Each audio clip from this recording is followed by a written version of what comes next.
Il Veneto, come un po' tutto il paese, sta affrontando un periodo di grande crisi. Come si manifesta in particolare nella nostra regione? Ma la crisi e la recessione, contrariamente a tutti quanti gli elementi di sottovalutazione che ci sono stati nei mesi passati, sta mordendo l'economia reale della regione.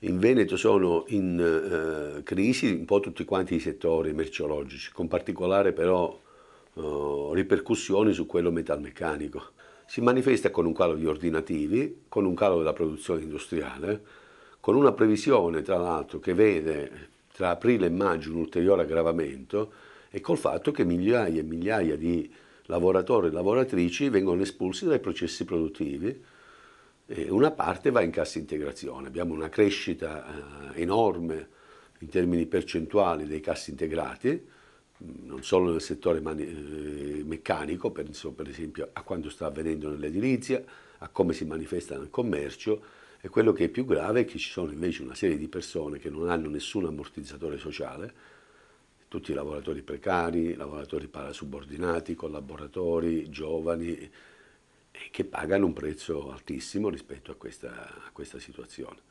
Ecco, nel mondo del lavoro qual è la sensazione di pessimismo? Guardano con preoccupazione la situazione.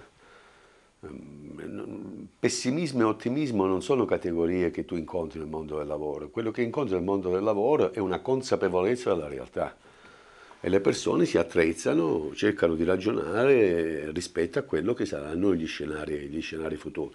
E naturalmente non aiuta nella crescita della consapevolezza e nella risposta alla crisi una politica del governo tesa a minimizzare, come dire, a derubricare la crisi come se fosse un fatto ordinario, mentre la crisi sta mordendo sulla condizione lavorativa, sulle condizioni delle famiglie, sui redditi, sui consumi, cioè rischia di avere un fattore di moltiplicazione.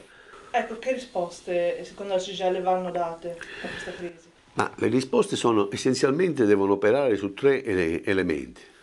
Il primo, assicurare un sostegno al reddito e ammortizzatori sociali a tutte quante le lavoratrici e lavoratori che vanno, come dire, che sono in difficoltà.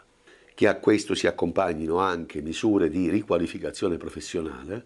Due, prevedere, cosa che il governo non ha fatto, un bel pacchetto di risorse da mettere a disposizione del sistema delle imprese perché vengano incentivati processi di innovazione produttivo, di aggregazione, di crescita dimensionale dell'impresa, perché dalla crisi si esce diversi da come si è entrata.